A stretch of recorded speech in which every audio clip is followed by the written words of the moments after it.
Hello everyone and welcome to MapTheDragon Railways, and today in this video I'm going to be reviewing probably one of the cheapest ready to run locomotives you can now buy. And no, this is not an 040, it is in fact an 060, and it's this. It's the Electrotren Andrew Barclay, and this one is in the National Coalboard red livery. So without further ado, let's open the box. So here we go, and before we open the box, let's take a look at the side, just in case you want to pick one of these NCB red models yourself.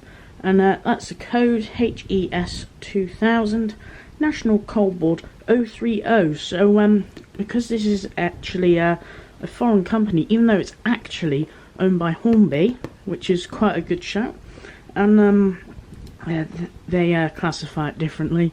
But yeah, it's, to us it'll be an 060 in Britain. Locomotive number 7, red/black with yellow lining, and yeah, Electrotren, but like I said, it's Hornby. And the price of this, and you know, being coming from Hornby themselves, it is just over £50, which it has been at that going price for a few years now. And yeah, it looks really good, and I saw them on Rails of Sheffield the other day, and it inspired me to review this model. Ever since I got it, the intention was to review it, but I've only just got round to doing it. And yeah, and I was still shocked to see that these are still 50 quid. So yeah, I'm really happy. And for the money, I think it's quite good. And also, these models are very well known for their chassis, as their chassis are part of many double O gauge loco kits, which is quite nice. So I'm going to try and open the box. It's quite a nice tight fit. There's no info on the back apart from the general boring stuff no one really cares about.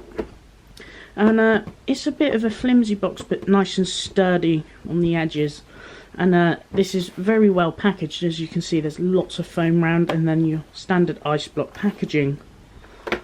And before I get onto the loco itself, I'm going to remove the foam, and there's even more foam. And look at that. Now this is just your boring rubbish no one seems to like to read. And here's a split chassis diagram. Yeah, it's not just Bachmann who do that. And yeah, you can even see down here Hornby Hobbies. So looking at the motor, no flywheel or anything, but for the money I think that's what we can expect. And yeah, it's fairly basic. You can have a look for yourself. It's all numbered, and parts list there, which is quite nice. So yeah, it seems like a nice model so far. And to start off, let's just take away that sleeve and look at the detail bag. It's not really, it's a coupling bag.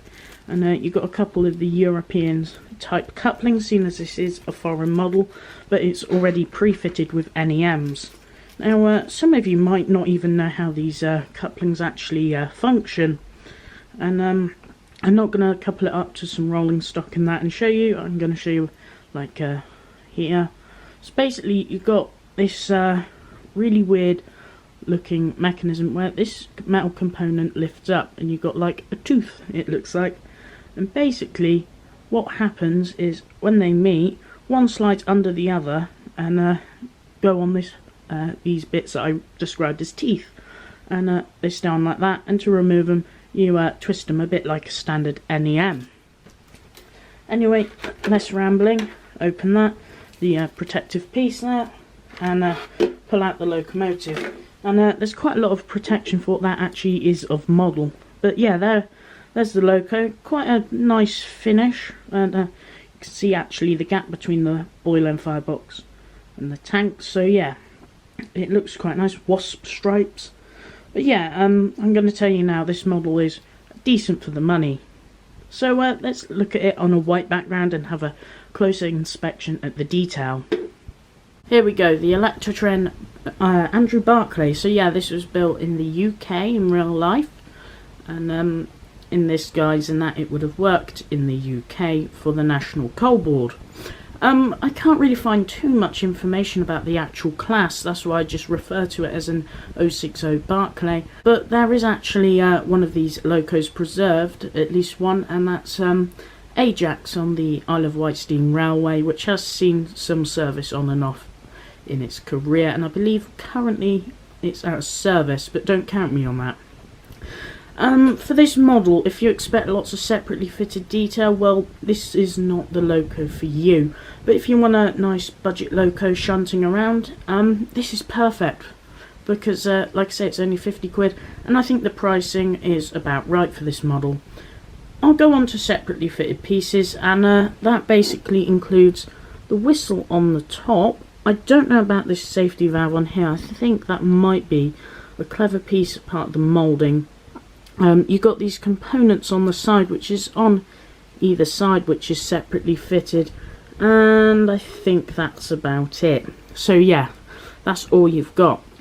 Overall though, the finish is quite nice. The rods are quite thin, shiny, and the wheels are nicely lined out, and the details is standard, and you even have a representation of brakes, which is, you know, quite nice.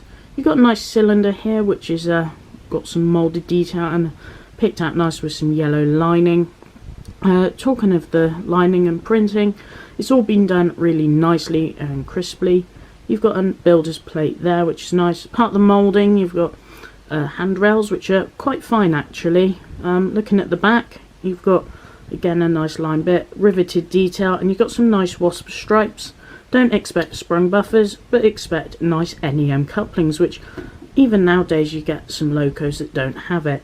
And yes, if you're peeping through into the cab, and I might show you a bit better there, there is actually some painted cab detail. It's not full or anything, it's nothing extremely fancy, but 50 quid for a loco with even a painted cab is brilliant. And you can see the back head all detailed up, so yeah, it's quite nice. Looking at the boiler itself, well, you've got you know, nice moulded detail, the rivets on the smoke box. You've got a nice funnel in this box here, and a dome, and like I said earlier, the safety valve, which is rather nice. You've got this moulded pipe down there, which goes down next to a spring. You've got a box here, which I presume would be for storing tools, which is nice. And if we look at the top of the tanks, we've got nice riveted detail as well as the water filler caps. Looking at the front, we've got all moulded smoke box door, but it does look quite nice. You can actually see the front of those cylinders there. It looks quite bulky at this angle, and yeah, it looks really nice. And again, no sprung buffers, but a NEM coupling, and the nice wasp stripes. So yeah, overall this is basically the most you're going to get, but I do think that is worth it for the money. You know, we got this model for 50 quid, and you can't forget that this is also running, so it does have some motors inside and that. But yeah, it's basic, but enough to justify the price. So let's go down onto the layout and see the slow speed and general performance, and I'll end you off with my conclusion. So there we go, Electrotren's Andrew Barclay 060 National Coalboard liveried loco, and yeah, it looks really nice down on the layout, doesn't it? That red really helps to stand out. And we're going to go into slow speed test, and oh, you can see it's jolt. The controller on the outer line is a bit jolty and needs replacing with a nice combi, but I've put the power up and she is indeed moving, and she is cogging a little bit, but that's to be expected due to well, being a £50 loco with no flywheel. But yeah, I'm quite happy with that. That's a really nice slow speed, isn't it? And I'm going to just try in reverse. I've just gone too high on that.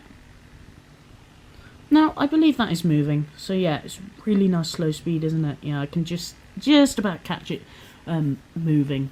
So yeah, it looks really, really nice, doesn't it? And this is on a standard Hornby Silver controller. Soon the reviews from me will be actually powered by a Gauge Master combi. But for now, it's the standard silver controller on this outer line. The combi's on this line here.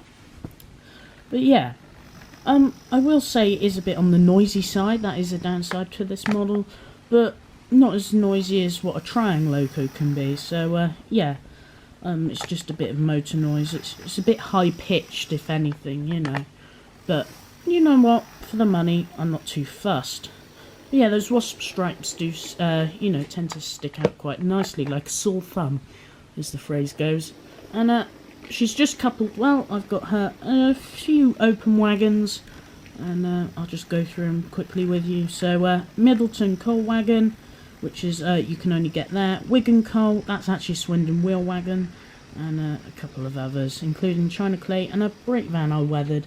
So yeah, I'm gonna set that off at a semi-slow speed, yeah, medium, just above halfway on the controller, and that looks okay. Of course, in model form, it's probably best to do some shunting with this. I think that's what this loco would have mainly have been for back in the day. Well, working for National Coal Board, it definitely was intended for shunting.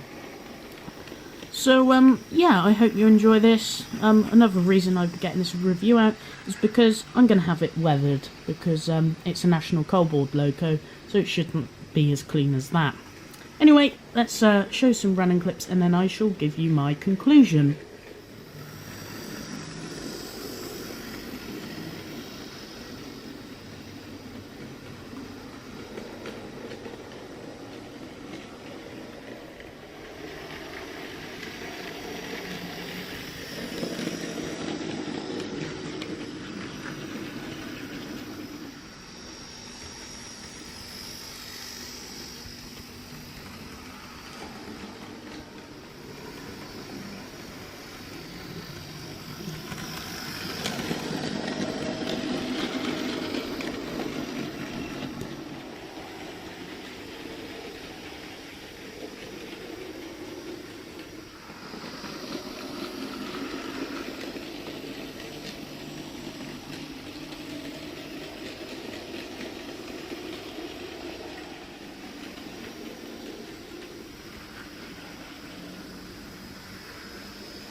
So yeah, that Electrotren Barclay. Well, I really like this model. I think for the price, you know, 50 quid for an 060, not just a simple 040, but a 6-wheeled locomotive. I think that's just tremendous value. Yeah, there's only a couple bits of separately fitted detail, but I feel like that's what you paid for. You've got a painted cab, which is, you know, such a good thing for the value. You know, you only see this now on normally locos, you know, beyond £100. So, you know, I'm really happy with that. With the ongoing rate, an average 060 steam loco seems to be between £100 and £130 brand new. Now this is brand new for 50 quid. Yeah, it's not to the higher standards as those other locos, but I still think it's a very good price. The decoration is quite nice as well, and you know, it definitely stands out on the model railway. The mechanism isn't all gold, but let's be honest, the price is gold, and you wouldn't pay so little price expecting a top-notch mechanism. Yes, it's a bit noisy and all that, but you know, that's fine. I've had this loco for about a year, more than that now, maybe even 2 years actually. I can't actually remember, but it's always been reliable, always ran fine, and you know, it's a really nice loco. So yeah, they're reliable. Your mechanism isn't, you know, like I say, the best, but it's what you pay for. I think this loco is such a good budget model, and you definitely, you know, like I say, get your money's worth. So if this model in this livery, the bright NCB red, isn't to your taste, well, don't worry, they don't only just do this livery, they do a black variant, which is known as Molly. It's got a name on the side and it's all lined out and it looks really nice. And I believe they do a couple others throughout the years. So yeah, you can get these for just over 50 quid off of Rails of Sheffield, at least at the time of filming. So yeah, I just really like this model. It's the price that, you know, that you paid for it, just shouts out really nicely. So yeah, I hope you enjoyed this video. If you did, leave it a like, share, comment and subscribe to the channel. Subscribing means a lot, sharing helps get the videos out there, and commenting is always nice to hear from you. So yeah, that's it from me. I hope you enjoyed this review. If you want to see others, then there's plenty on my channel, as well as running sessions and general maintenance and updates and all that fun jazz. So yeah, I will leave you with the Barclay just now, and I shall see you next time. Cheerio for now.